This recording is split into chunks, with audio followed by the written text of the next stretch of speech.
Here we go. It's 6 a.m. and the gang of 3 were off today. Yes.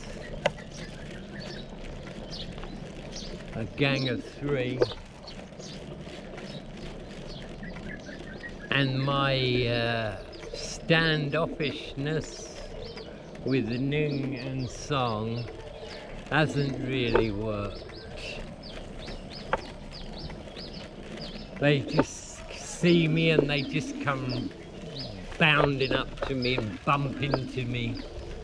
They know I'm their friend.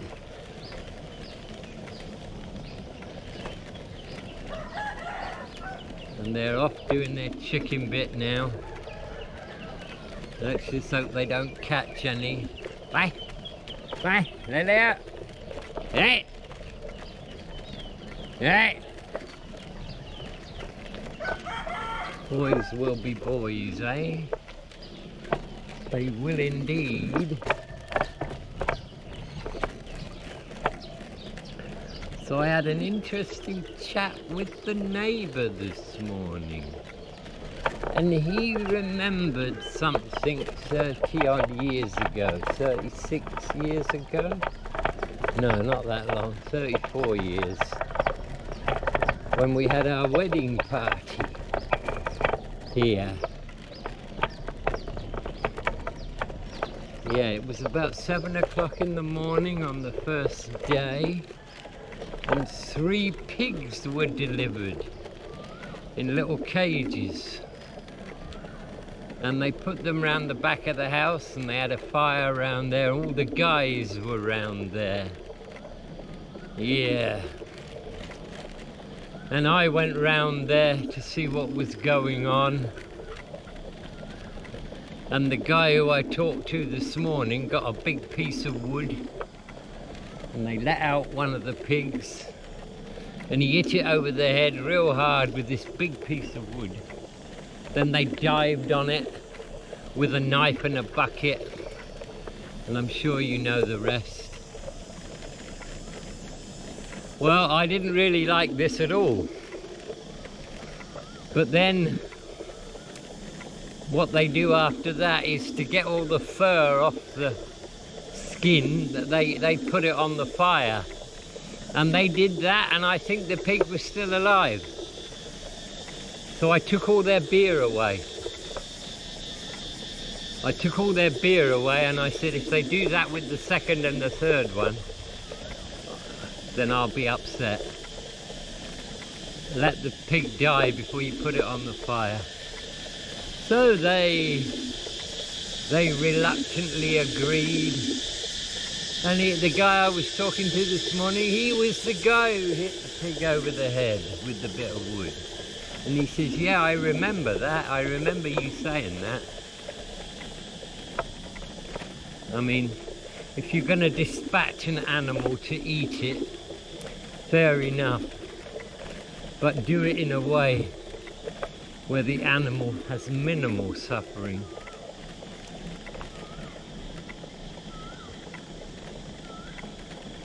Well, the internet said we got a chance of rain in the next hour. And there they go, they're tearing off.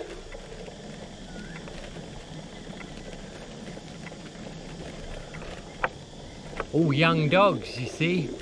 I'd say she doesn't look very healthy, the female, but she's probably about 2. Had her first set of pups and they all died because she neglected them. And so she's now back in the gang.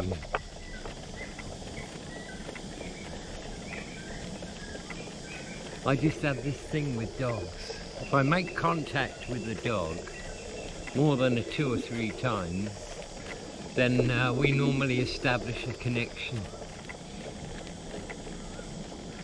She's wary of me, but she knows I'm friendly with the other 2.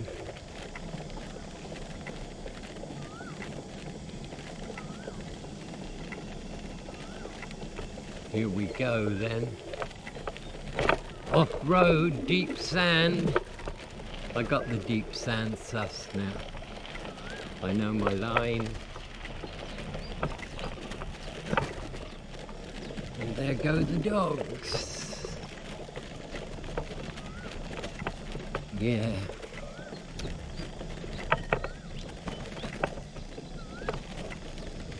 So that was amazing this morning, having that conversation with that guy. And then finding out that he was the one. He was the one who hit it over the head. And he would have only been about 20 then.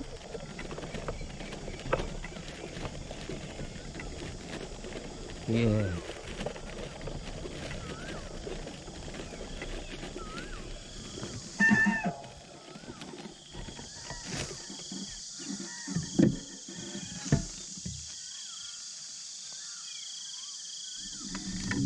Well, it's about 25 degrees today.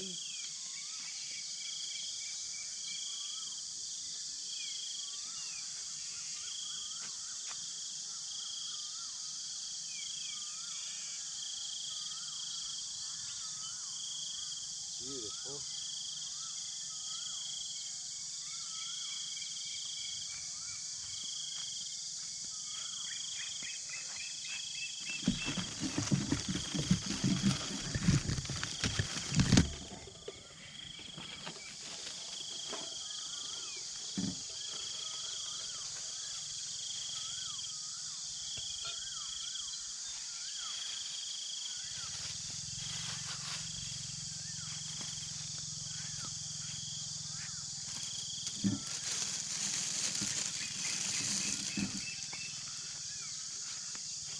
I'm nearly ready.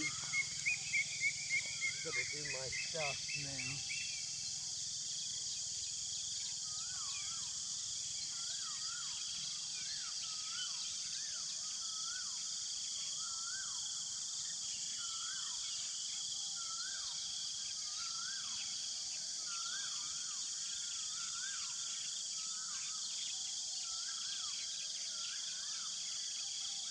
Okay.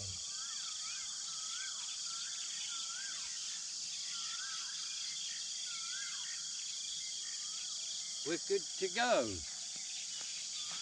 We're good to go. Yes, it's definitely a lot warmer. It's about 25 now. So I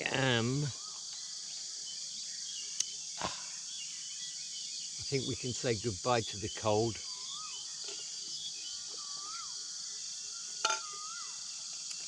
Finally. Yes. So it's doobie time. Doobie time.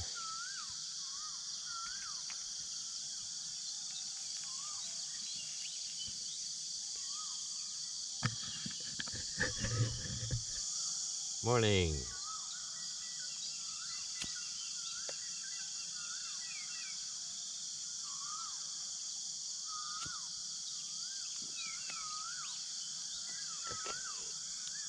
Let me address a comment. Somebody kindly commented that getting the new battery on the car, I haven't really fixed the problem, which is the ignition, which I understand totally. However, upon further investigation, it was Tom who did it. I never do it because I know about it. So there won't be anybody else driving the car except me. And it's an old beast, 22 years old now. Lots of things wrong with it. It would cost me a lot of money to get a new ignition. So I'll just leave it as it is because I know about it. But thanks anyway.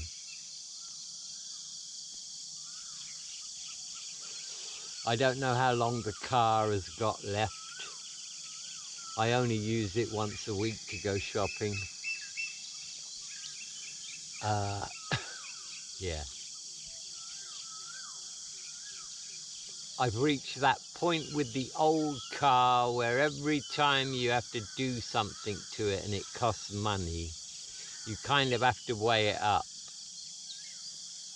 You know, I stuck 4 tyres on it, got a new battery before we came here, had it serviced, and it made the trip, which was obviously important, with 2 dogs in the car as well.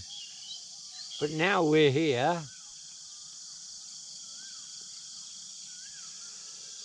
I just want to run it once a week, you know, give it a run out.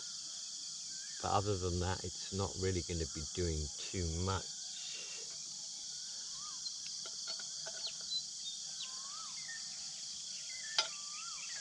Finally monetized again with YouTube. Yay! Yeah. It's quite strange. I mean, I created an AdSense account as I was requested to by YouTube when I got close to monetization. So I did that, and then they only pay out on a threshold of $100. So if you make less than $100, they won't pay you. They'll add it to the next month. And I got to like $90, and then I kept getting these emails from them. You must verify your address. And of course, the address I'd given was the address I live in. And it must be a government document that has your address on it. So uploading my passport was no good because it doesn't have this address on it. Uploading my driving license wasn't any good because it's expired. And I didn't think it was that important, and I just kept faffing about, you know, and I would upload another image and they would send it back saying, no, that's no good. And eventually the 45-day period expired, and they just, I got, my monetization got shut off. So I didn't know what to do. And then I talked to a few other foreign YouTubers who live in Thailand about what they did, and they all said the same thing. Oh no, we used our wives. So I set up an AdSense account in my wife's name because her address is the same as mine and it's on her ID card. And it took a couple of weeks, but they eventually linked my channel to my wife's AdSense account, so I'm once again monetized. I mean, that was never the goal with the channel, but it's nice if I can make a bit of money, you know. I do put a lot of effort into this.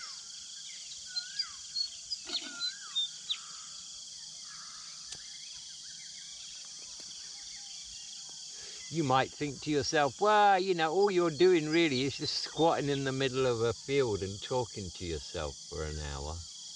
Well, yeah, that is it. But then I have to go back and I have to upload that onto the computer. Then I have to edit it all and do all that and then upload it. So it does take time and effort.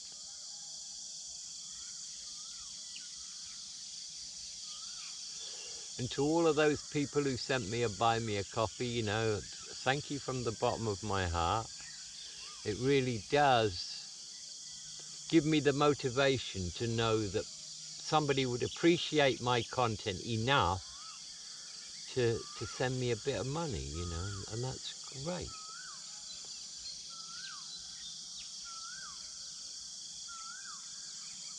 I have no real goals for this channel, as I've said many times.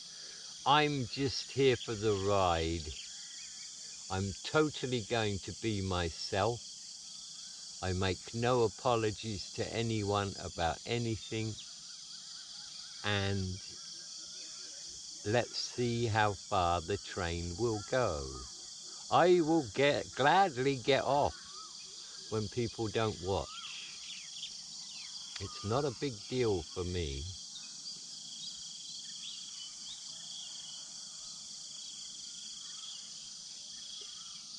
But I will continue to do it as long as people seem to get something from it.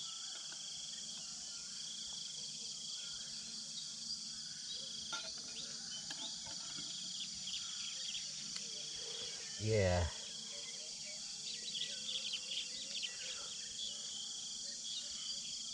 So you see, the YouTube monetization thing is just another example of how things work themselves out. You know, it always works out, and that's why I never worry. And over the years, my wife has learnt that. It's one of the things she's learnt from me. There's absolutely no point in worrying about it because it will work out okay.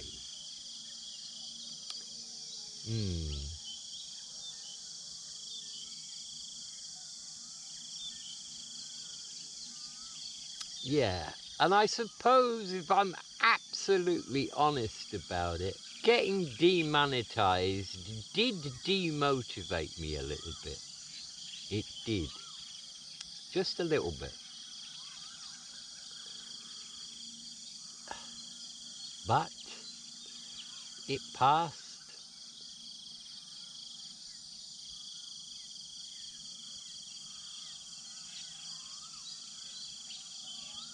Yeah.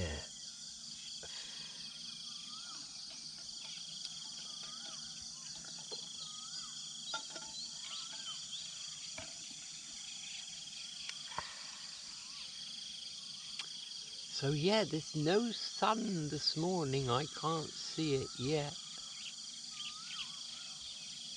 Scattered cloud.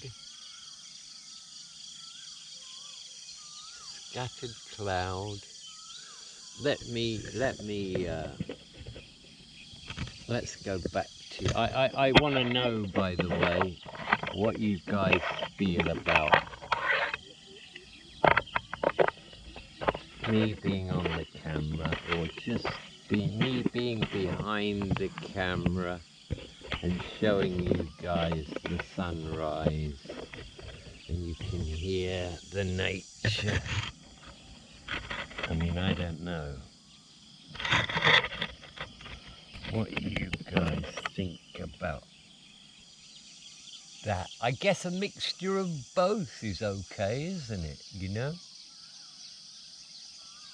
I would imagine that most people listen to my content rather than watching it, because there really isn't much to watch.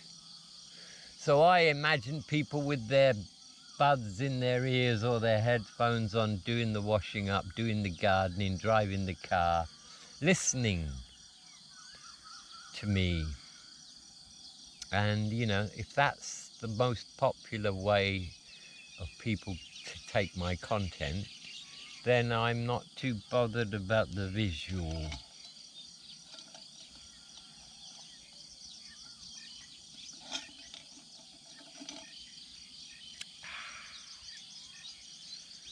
Yeah.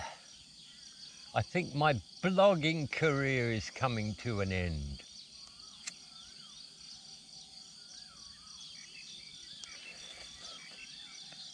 (2016 to 2026), so that's been 10 years. 10 years I've made a good living out of this, and so has my son.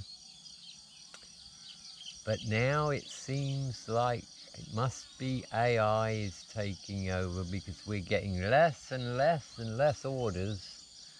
So I've already been talking to Jerry and told him to start looking for other ways to make money, and I've given him some ideas.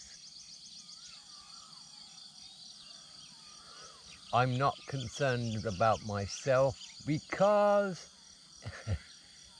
something always comes up. It does. So I know that something will come up to continue, that I'll be able to continue to make a living.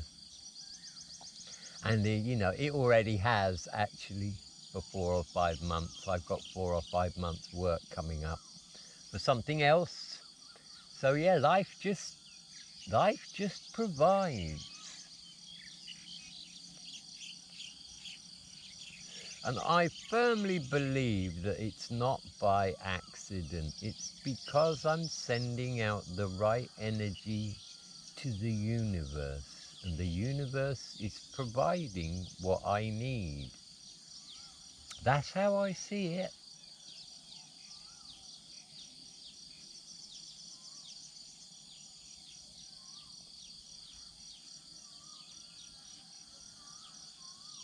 You see, you can't unknow some things that you know.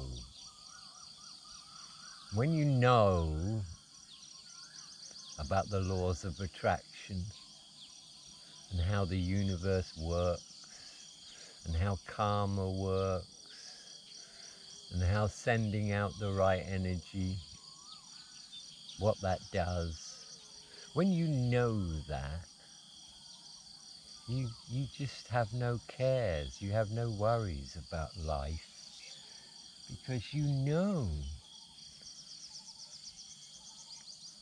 all will be well. Oh, that was a loud one.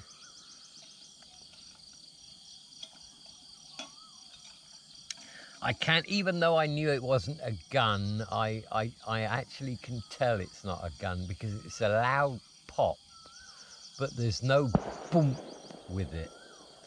Yeah, there's no projectile being fired because that's like a thump. So this must be the time when the little birdies feed on the rice then, because I don't hear this much in the day. There you go, that's 3 now. I know the guy who's doing that.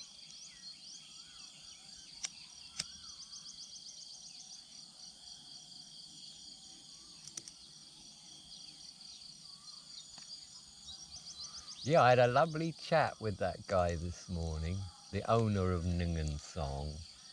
And we talked about the bullfighting in the south.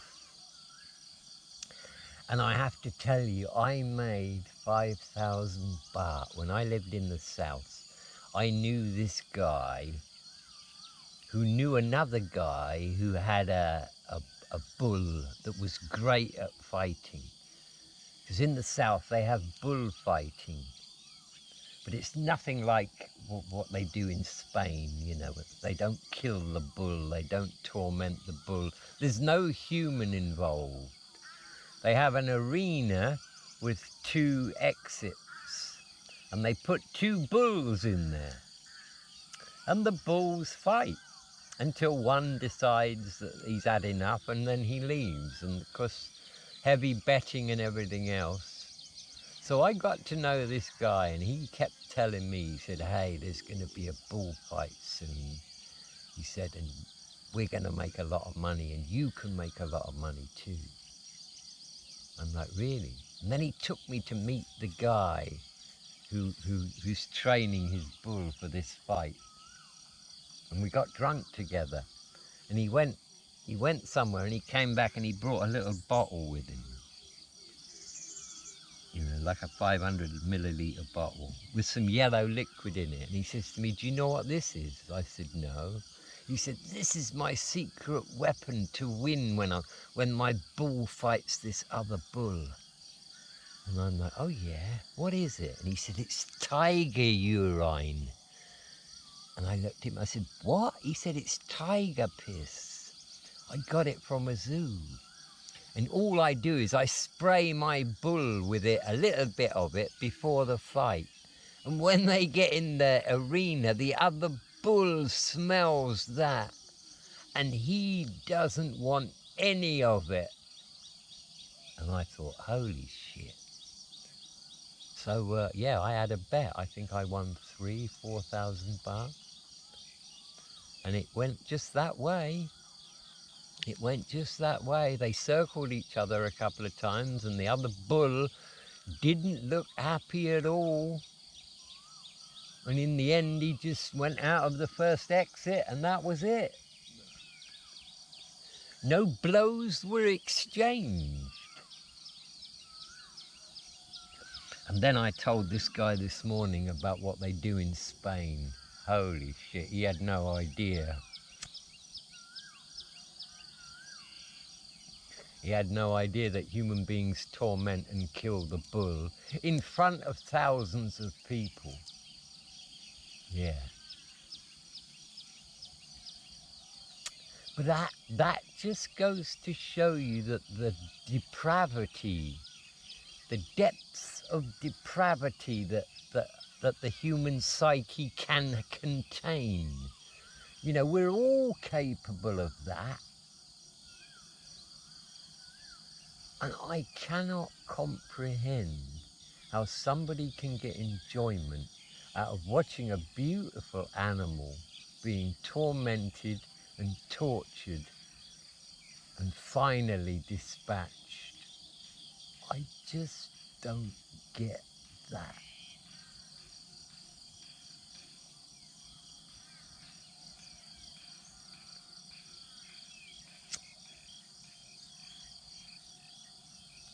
I know it came from the bloodthirsty days, you know, the Roman Empire and the lions and the Christians and all that. I mean, God, they were barbaric times. And I guess around the world in certain cultures, they still adopt some barbaric things.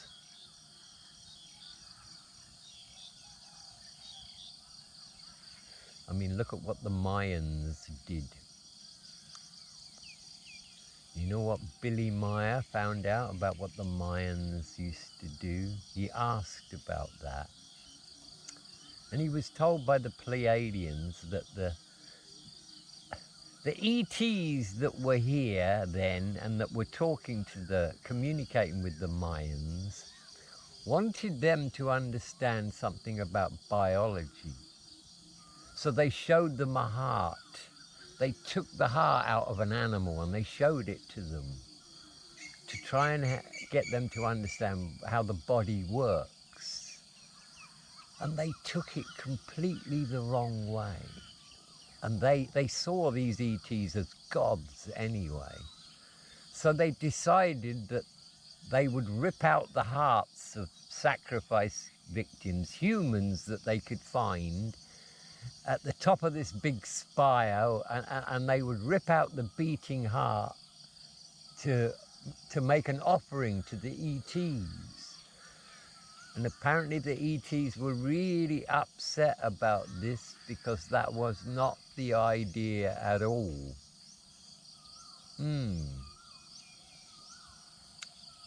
Interesting.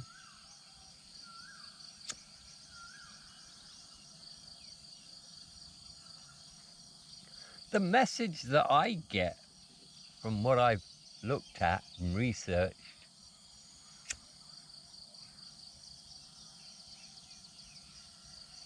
is that every time an ET species, you know, a benevolent ET species, has tried to help humanity, humanity has turned it round and used it and weaponized it in some way or other to gain control of the masses. That seems to be what's happened all the time. And yet they haven't given up. You know, Billy Meyer is an example of how they haven't given up. Because for many years they spent a lot of energy and time on Billy.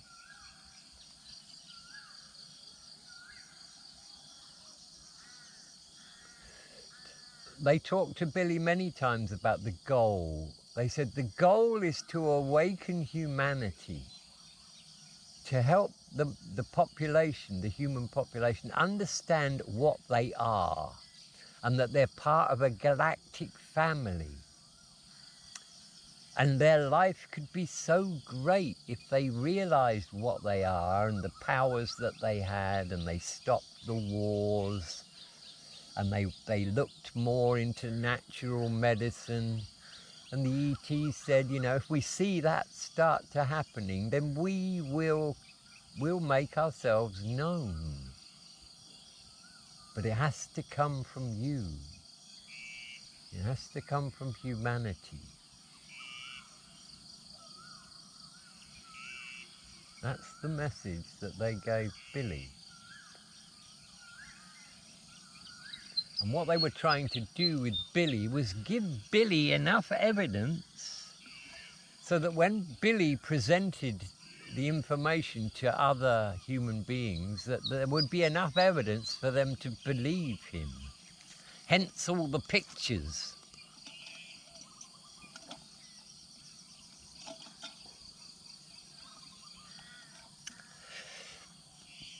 And you know, they were prepared to help Billy, but only to a certain point.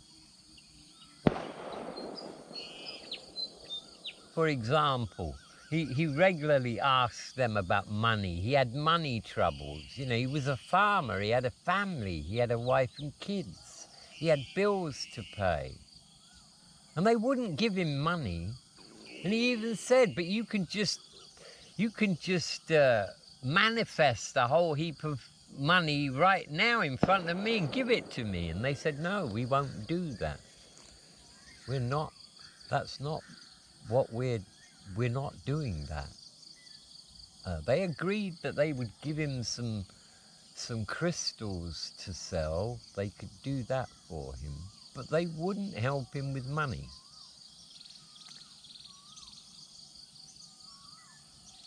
And Billy got the idea that there are some very, very strict laws that they have to abide by when they are trying to influence, you know, a life form on a planet.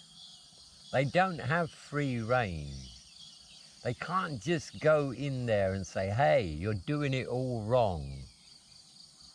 They're not allowed to do that. There is a universal law of free will. And when you look at all the stuff that the elite are doing to us right now, they actually tell us in advance what they're doing. And there's a reason for that. That gives them karmic permission to do it, because they've informed you in advance that they're going to do it. And while they might not broadcast it, 100%, they definitely put out media that tells you what they're going to do. And this releases them from the karmic trap.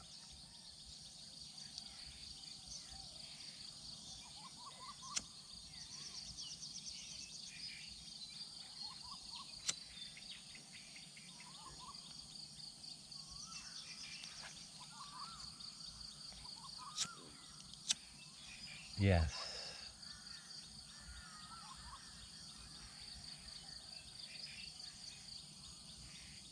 I'm learning a lot listening to the Billy Meyer transcripts.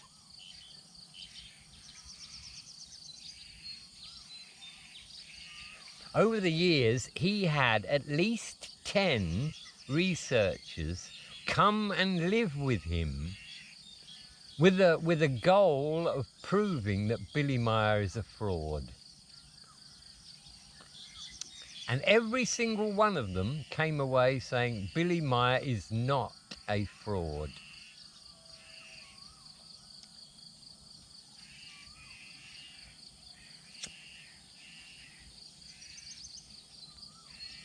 That's why I listen. That's why I want to know what the Pleiadians said to Billy.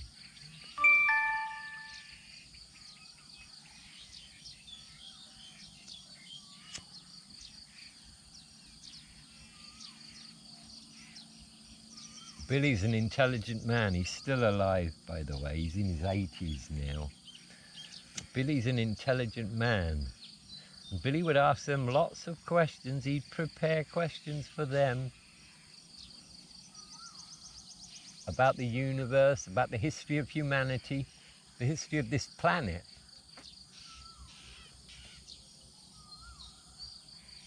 And it's all there. You know, you can just type into YouTube search Billy Meyer transcripts and you'll get them all. Somebody's gone to the trouble of putting it online in audio form.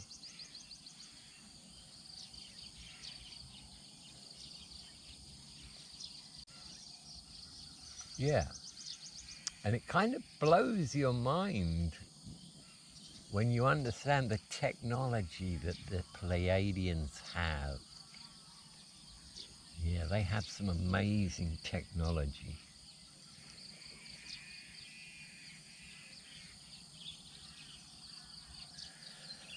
And they said when they meet species that are more advanced than they are, then they become the students, they learn. And they said, you know, yeah, we have lots of accidents, we have deaths when we're trying to you know, to travel to different dimensions. And many a time we'll get to a place and the timeline is wrong, we did something wrong, and then we can never get back. We can never get back to where we were. Lost in time. So it's not all hunky-dory when you get to their level, when you can time travel and when you can travel from dimension to dimension, because they can actually do that. Billy said it took 40 minutes to reach the Pleiadians. And they must have used a wormhole because they went into the fine matter universe where we go when we die. They went there first and Billy lost his body. She lost her body. There was no body, there was no ship. They were just floating in air, but they had just their consciousness. And they were in that fine matter universe for a short time to get ready to jump through this wormhole. And he said, Billy said that it was like, because he's in the craft, you know. He said all of a sudden he felt this whiz of acceleration and then all these light particles appeared and my body reappeared and her body reappeared and the ship reappeared. And she said, oh, we've made the jump now. We're not far from our planet now. So they use wormholes. It's like, imagine you want to get from one end of a piece of A4 paper to the other end. Well, you don't have to traverse all the way through the paper. You just bend the paper so that the two edges, the opposite edges, are close to touching, and then you just jump from one to the other. That is what a wormhole is. They can manipulate space and time. But the military-industrial complex can do that already. That's what happened to MH370. 4 plasma orbs, 3 that span around the aircraft, and the 4th one has to be where they want it to go. And it rips a hole in space-time. And bang, it's gone. You can find that video. Just look for Ashton Forbes MH370, and he you know, somebody uploaded to YouTube in a couple of months after it happened in 2014 these 2 videos that were taken by drones, US drones, of the event. You see the orbs come round the plane and they start spinning round the plane. And people were saying, oh no, this is doctored video.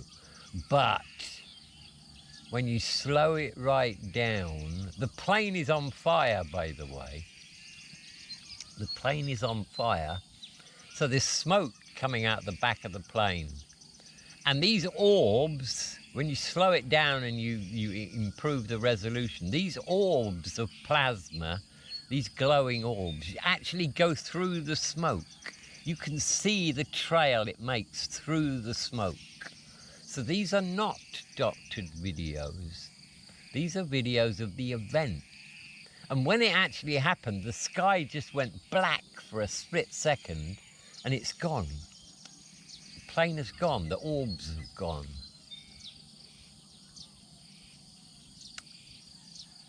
So you might say to yourself, if the US military has the ability to do that, why would they do that to a commercial aircraft with 270 people on board?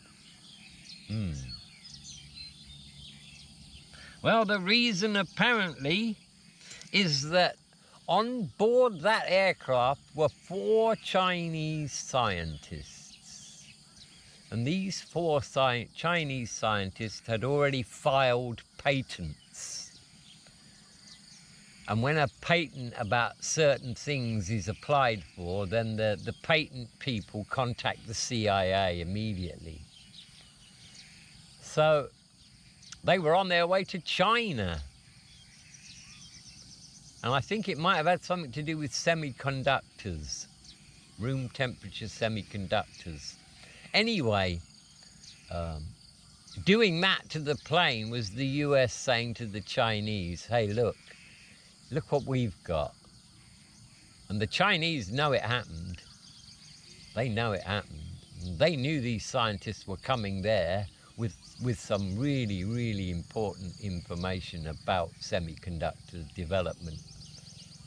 And they never arrived. And apparently the plane went to Diego Garcia, which was a US air base which was nearby the location. What did they do to the people on board? Who knows? You know, one would like to think that they said to all the people on board, look, you know, we're really sorry about this, but you're going to go to a different country. We're going to give you loads of money, a new identity, and you live out your life and you never say anything to anyone, and no, you can't contact your family. I'd like to think that's what happened. But knowing them as I do, it may well not have ended like that at all. Anyway, it happened. And you've heard Donald Trump talking about, we have weapons you wouldn't even believe.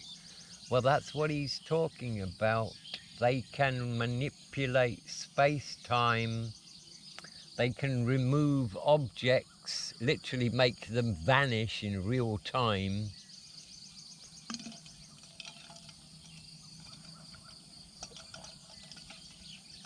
Ashton Forbes is a really cool guy, actually. You should check him out, because once he conclusively proved, you know, that these videos are real. I mean, he found the guy who released the videos, who was a US military guy in surveillance.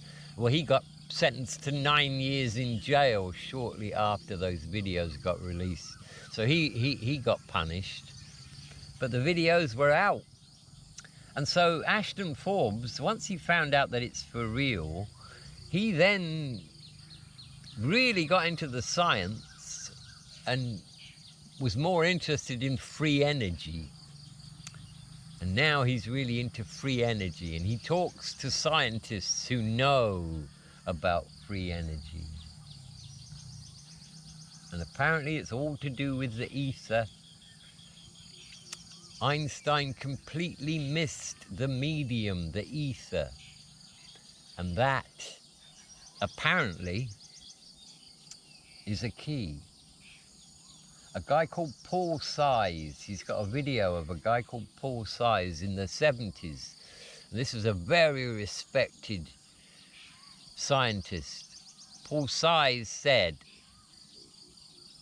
if you took the space inside an empty coffee mug, there's enough energy in there to boil away all the oceans on this planet.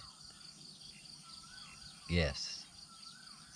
And then he went on to say, and the reason for that is because once you start extracting the energy from that small space inside that coffee cup, the universe keeps replenishing it. It doesn't matter how much you take. It's always replenished. You never run out. So it's like anywhere you can just tap into that free energy, even in a small way, you've got access to it all the time. And this is how the ETs get around. This is how they move. I mean, look at Stephen Greer. You know, he'll tell you we haven't needed oil or gas since the 1950s, and there's so much evidence for this. People do come up with these free energy devices, and you know what they do? Their big mistake. They go to patent it. Because obviously they want to make shitloads of money out of this invention. Well, as soon as they patent it, that's it, isn't it? The CIA come to see them and they say, okay, here's what we're going to offer you. You name your price. You literally name your price. And in return for that price, you sign an NDA, you give us all your paperwork, you give us all your device, and you sign an NDA saying that you'll never, ever, ever talk to anybody about it ever again. And 99% take it. You know, it might be $100 million, it might be $500 million. I mean, the CIA don't care because the deep state print money. They own the Federal Reserve, do they not? So, the ones that say no, well, something terrible happens to them pretty soon after that. And men in black suits arrive and take all their work away and their research and all the equipment, and they're buried in a vault somewhere.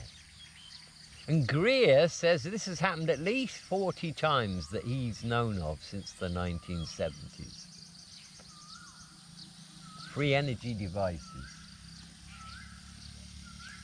Greer's seen one. He said, I've seen one the size of a shoebox, and all it needs is a little 9-volt battery to start it spinning. But that little device can power a huge house, an 8-bedroomed mansion, with air conditioning and climate control and electricity and lights and all that. Yeah, that one device. And there's no pollution. It's just drawing energy from the ether. Apparently, something the size of a sideboard would power an entire city. Yes, we have that technology. And of course, they don't want that out because it would destroy the petrochemical industry immediately.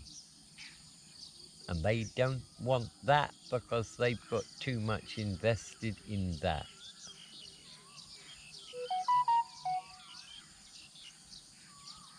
But there's hope. More and more people are now looking at this free energy thing. And Greer actually said, you know, if you really want to release free energy, you don't go down the patent road. What you do is you get maybe 20 social media influencers. You line them up for this live event, and you broadcast you stream it live exactly how to make this machine. You actually do it, and you broadcast it, and all these social media influencers broadcast it online at the same time, and that is that. There's no way you can put the toothpaste back in the tube if you do it that way. Because that will be only needs to be recorded once, and that's it. It doesn't matter how many times you try and take it down, the world has it. How to make the device.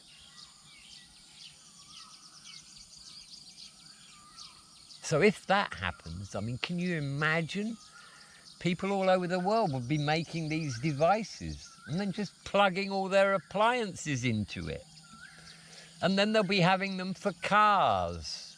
Greer said that people have made them for cars.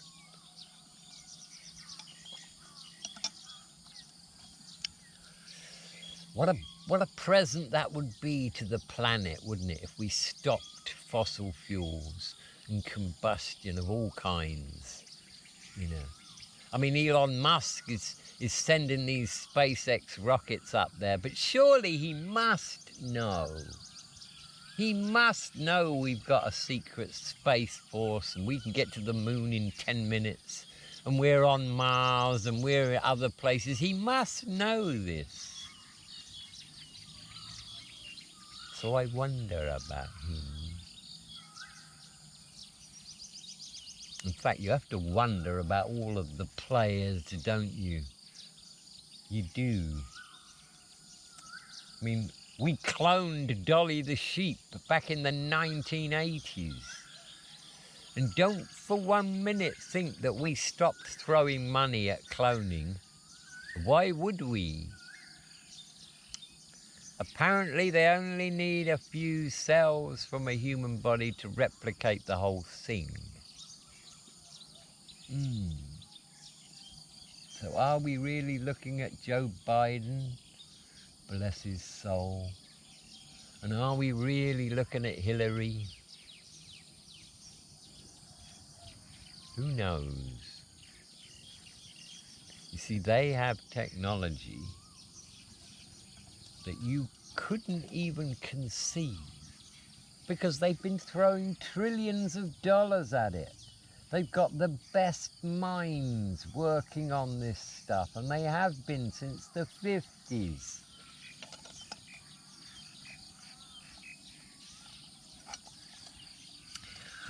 Epstein's list includes lots of scientists. Why? Because the scientists are important. They find out new technology, they invent things, and we don't want them telling the world.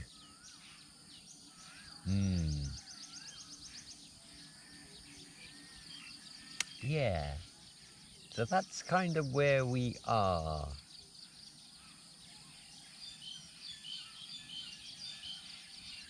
And of course, the military-industrial complex that Eisenhower warned us about with his leaving speech.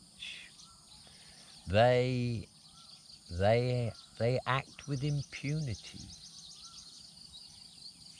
The shadow government has its own army, its own navy, its own air force, its own space force, its own funding methods, and it is not answerable to anyone. And it drains the US economy with trillions and trillions of dollars. Why? Because it's a war machine. You know, everybody's feeding off it, all the contractors, all the politicians, all the soldiers. And war machines need enemies. You know, there has to be enemies, and if there's no enemies, then we'll just create enemies. And the ultimate enemy is E.T. That's the plan.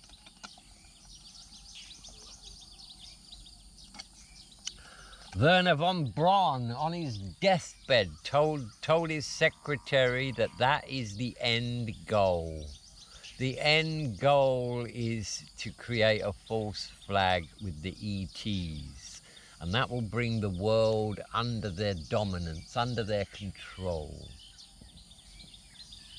And look at what they're saying now online. Oh, we only got another 89 days until this big thing gets here. And you've got all these spiritual people coming out and saying, oh, there's 5 million reptilians on this craft, this thing that's heading towards us. This is the false flag. This is the false flag. It would not surprise me if some major area got attacked by ET craft, because it wouldn't be ET craft. We've already got them. We've already reversed engineered them. We have them. In fact, if you see a UFO, it's more than likely ours.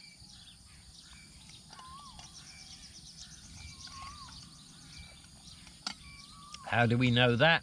Because Greer's got whistleblowers who've actually taken part in some of the operations. Yeah, they kidnapped 150 peasants from the South Amazon jungle in a UFO, in a free energy device, and that was propaganda. They wanted to terrorize the people, and then they sold them to whoever. They transport drugs. They have their own funding mechanism.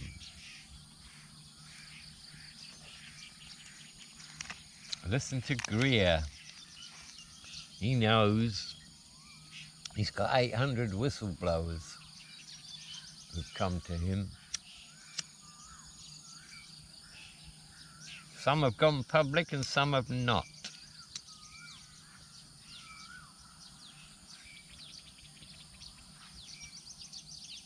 And lots of people are saying this.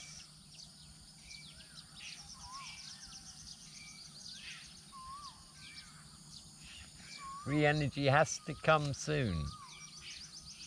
It's going to come soon.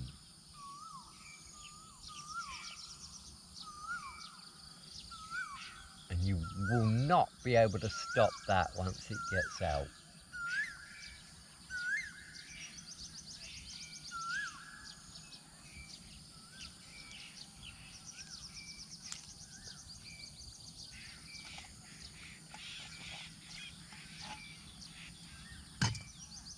Expect disclosure. Well, actually, disclosure has happened so many times. You know, Grosh at the Senate under oath, non-human intelligence, craft retrieval,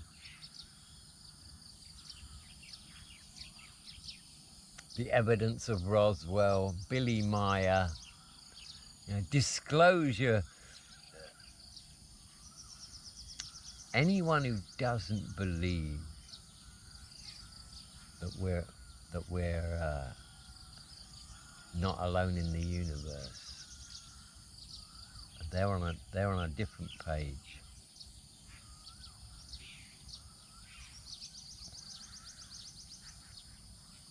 They are. And when you consider that all of the elements, and there's something like 288, the Pleiadians say, 288 elements, so we haven't found them all yet. All of those elements come from supernovas, stars exploding, splattering all these elements all over the galaxy. And that is why the universe is teeming with life. Because all you need is the right conditions, you know, in the habitable zone and all that.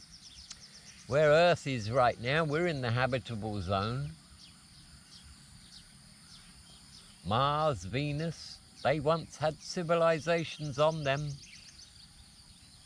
But it could have been a huge comet collision, or it could have been a war between advanced species. That's happened a lot. The Pleiadians said many times, yes, there are big wars. Good and evil is everywhere. And every living thing has free will. And the Pleiadians did say there are large areas of the universe where there is absolutely no conflict at all. Where all of the life forms come together, they have federations, everything is wonderful, they learn more stuff. Life is just wonderful. And they said there's a lot of places like that. And they said you have species like the the Anunnaki and the Draco reptilians who have gone the other way. And they do. They literally go around the universe capturing planets and enslaving other species. Which is happening here.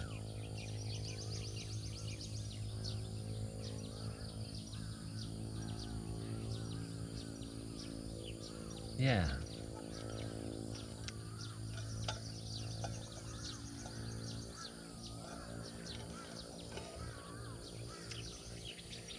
It's going to take me about 6 months to get through all the Billy Meyer transcripts.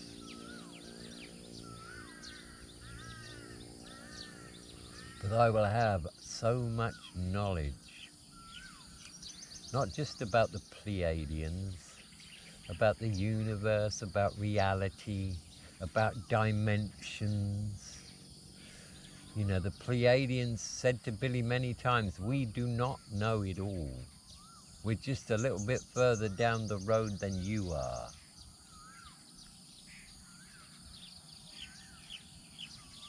A lot further. But they encounter species that are much more advanced than them, and they become the students and they learn. And the other species will only give them what they could handle in terms of new knowledge. They said at one point they lost many ships trying to make this wormhole jump because they would just disappear into thin air every time they tried to make the jump. They lost many ships and many people through doing that, until they met a race that said to them, your problem is there's a buffer. Once you reach the speed of light, there's a buffer. And that buffer rearranges all the molecules. And when you come out of that, you have no structure.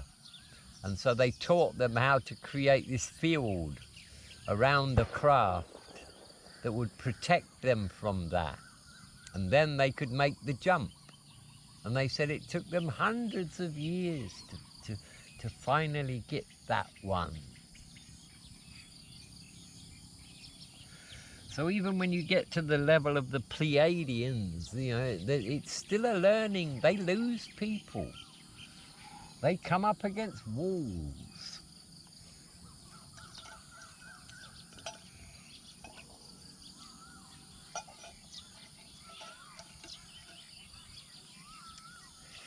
They said they go to many, many planets where there's life forms not even as advanced as humans. And they go there and they do little things to try and help.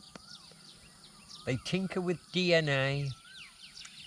Lots of species terraform, benevolent species. They'll find a planet that's almost ready for life, bit of terraforming, and they get it to a point where it can sustain life, and then they start long projects that will take, millions of years.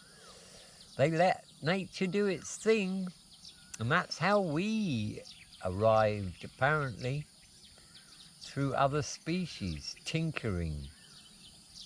So we literally are family for the ETs. We're family. And we don't really understand what powers we have.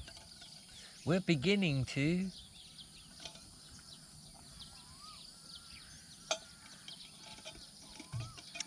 We're beginning to. Yeah.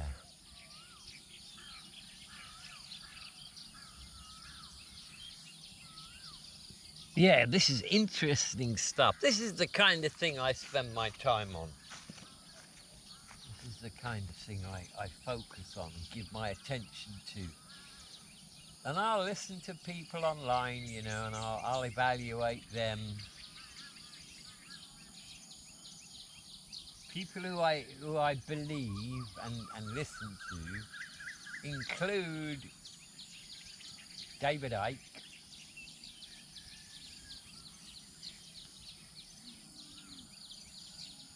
what's that guy's name? Smoking too much weed, you see.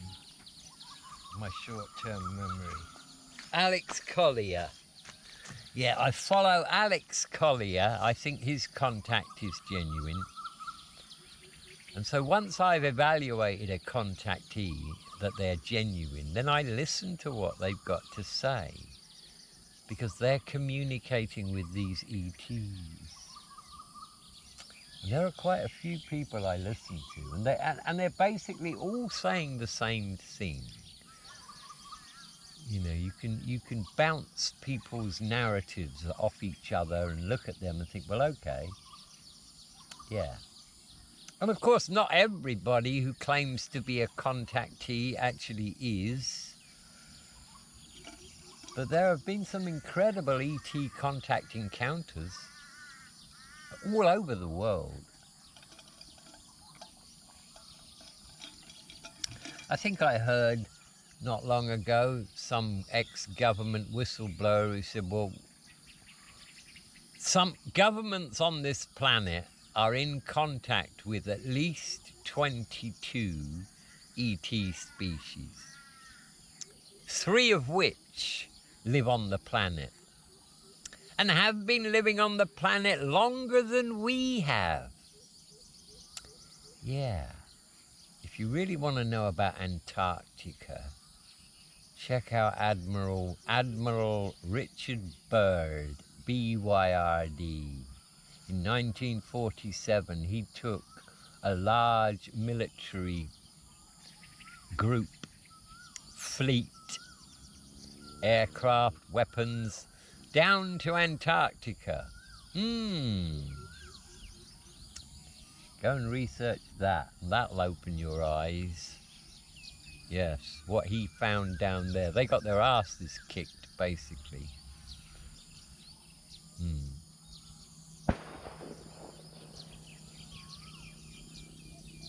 Yeah.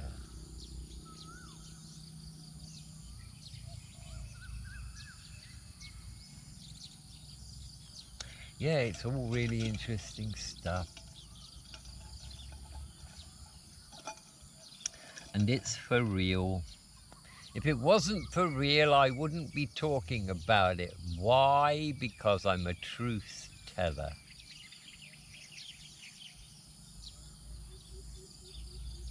And if what I'm saying is not truth, then I'll tell you that, oh, well, this is just my speculation. This is what I think might be. But other than that, whatever I say, that's it. That's truth. I've already evaluated and assessed it as to being true.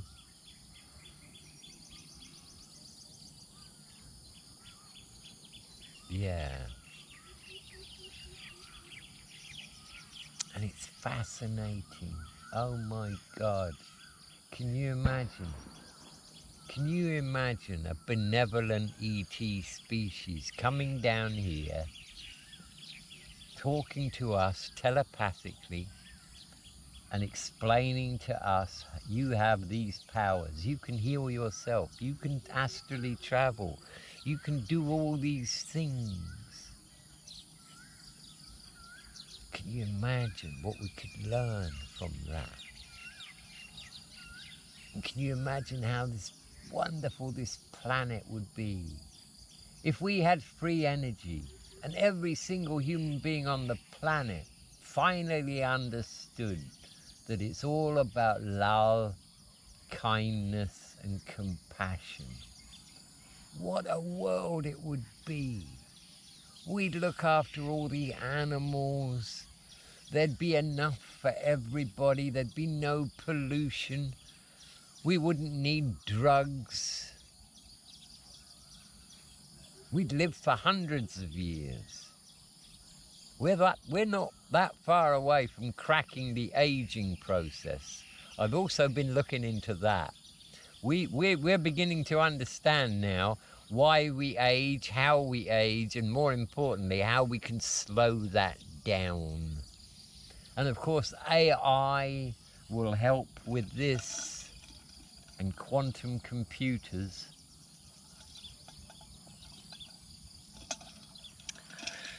A quantum computer is a million times more powerful than my laptop. My laptop's, Core i7, 4 gig video card, 32 gig RAM. It's a million times more powerful than that. Apparently, because a qubit can be a 0 or a 1. And a regular digital bit has to be a 1 or a 0. And it can be both at the same time. Well, I haven't really got my head around that, but I do understand what it means in terms of computing power. If you gave a simulation to a large group of AI computers, it might take them 5-6 weeks to do it. Well, a quantum computer could probably do it in 3 minutes. Zillions of computations per millisecond.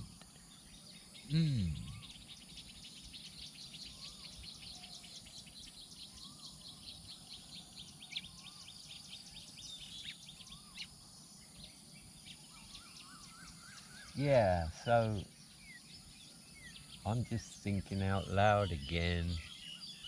Just telling you what I think about ETs, what I know about ETs. And we're on the verge. It's gonna happen this year. I'm convinced. Major disclosure is coming. And it's not going to be some president giving a live speech saying, well, guess what? You know what? Nope. Why? Well, there's no government in the world that's going to come out and say, yes, we're not alone. And furthermore, we've known that for 70 years. Oh, no, they're not going to come out with that. Because they know the outrage that would follow.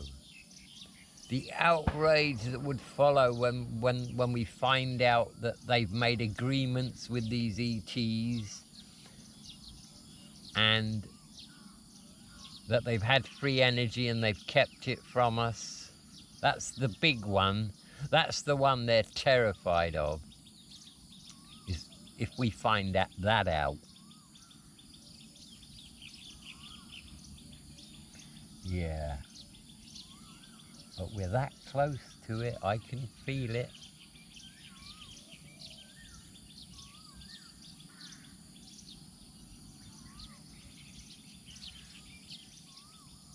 And the ETs, they do have the power. They could bring about disclosure anytime they want. And there's nothing the deep state could do about it. I mean, all they'd have to do is put a big ship over every city on the planet simultaneously. Just leave it there for 15 minutes. Every city on the planet. Well, the internet would be alive with it, wouldn't it? And that would be it. Now, why don't they do that?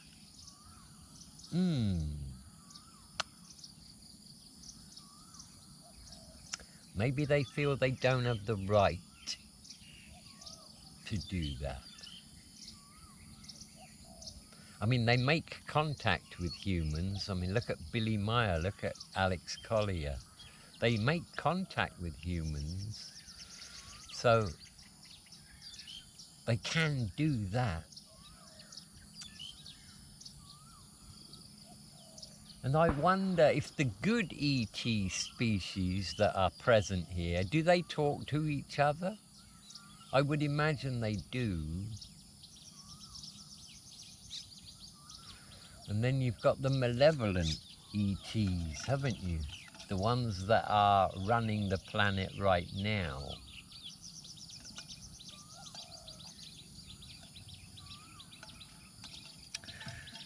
The ultimate directors of this dystopia we're living in are not human, by the way. It goes much higher than that. Yeah, the real drive behind all this is the reptilians. Yeah. And the reptilians, they can live in the fine matter universe where we go when we die, and they can live here for short periods, not for long. It's too dense for them, apparently. And there are lots of different types of reptilians. There are some benevolent reptilians, apparently. Yes. I listen to Alex Collier a lot. He answers questions.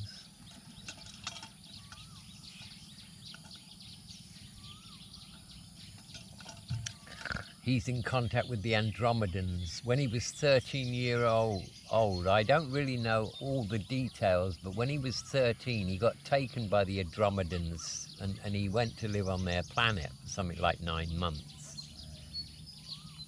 And he's been in contact with them ever since. Yeah. But I've listened to a lot of what Alex has got to say. And it's very wise stuff, you know. And he calls out what's really going on, you know, he calls it out.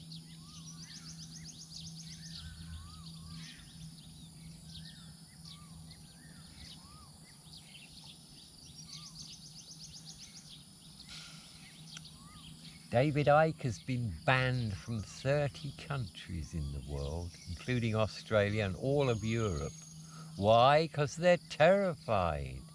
He's actually trying to awaken the people to what's really going on. And they don't like that. In fact, I'm surprised Icke's still with us. But he's got the heart of a lion, David Icke. He refused to wear a mask during the pandemic. And whenever he's been asked, you know, aren't you afraid for your life? Nope, I live on the Isle of Wight. They know where I live. Yeah, he's still around, eh? Ike spent 35 years, has written I don't know how many books about the cabal, about what's going on, about who's behind it all, how it all works, how they control the finance, how they control the media.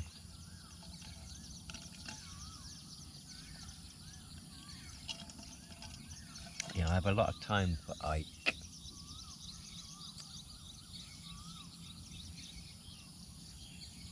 But you got to be careful, you got to be very selective who you listen to and what you believe.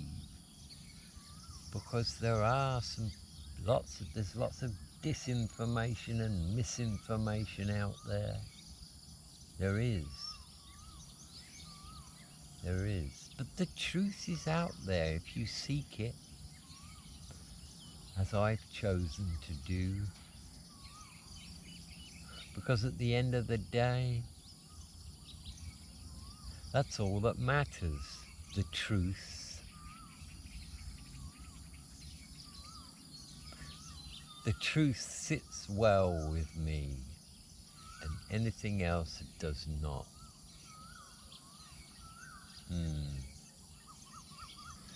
So when I decide to give my attention to stuff, this is the kind of stuff I give my attention to. Yeah. Finding out more about this, more about that. Very interested in quantum physics and the theories. I was looking at the string theory again yesterday. String theory is very interesting. Multiple worlds, many worlds interpretation, that's interesting. But I think the human mind can only comprehend so much. And sometimes we get into areas where, you know, we can't comprehend it. I mean, can you imagine infinite a number of universes, and many of them there's a you in it. And that you would have a different job, a different life, have different friends, different family. And they're all making free will choices, and every time they make another choice, another universe splits off. So there's infinite universes. I mean, that's the many worlds interpretation. Trying to get your head around that. The only way you can get your head around that is to get rid of the concept of space-time, time and space, you know, because you couldn't comprehend infinite universes. And there's a new one every time you make a quantum measurement, every time you make a decision, there's a new universe that branches off. And in one of those universes you did this, and in one of them you did that, and in another one you did that, and in another one you did that. All the possible outcomes there could be.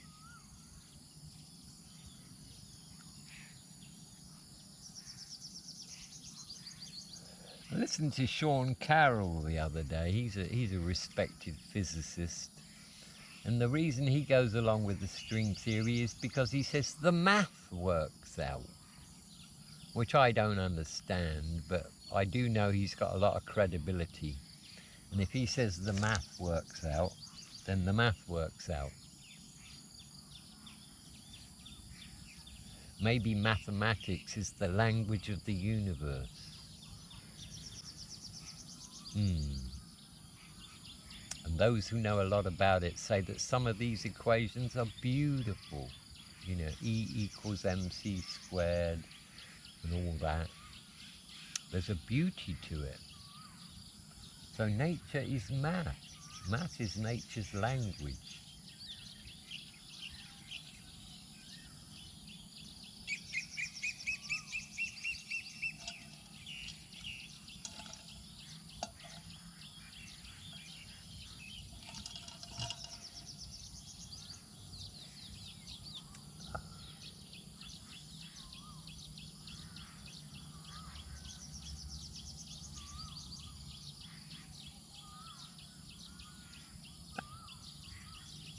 So don't ever look in the mirror and think that what you're looking at is you.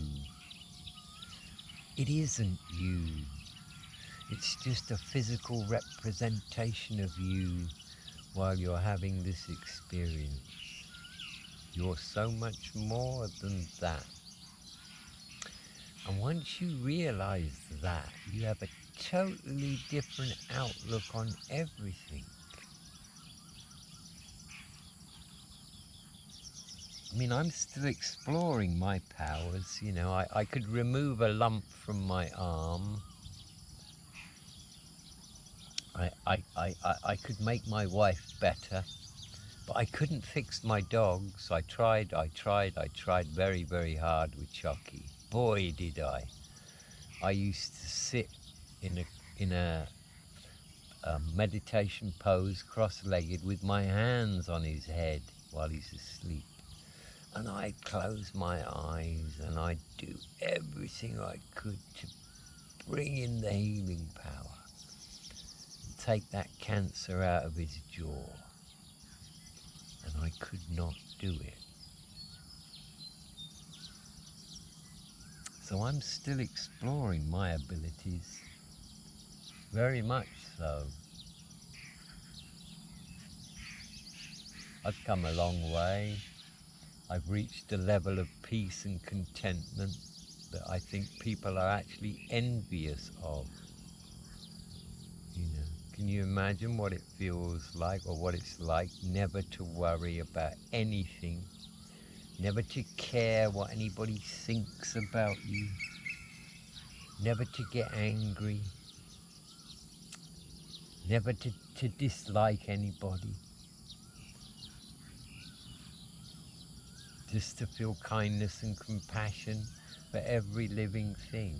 So I've come a long way. But I'm only just beginning to learn about the power that sits within me.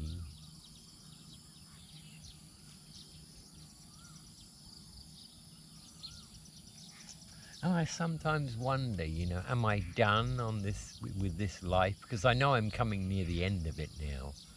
Oh, by the way, when Pete from Tyrish Times comes to stay with me, we are going to make a video that I'm going to give him, and he cannot release it until I've died. Yeah, I'm going to leave one episode. When you're listening to that video, I won't be here anymore, not in this form. I decided to do that.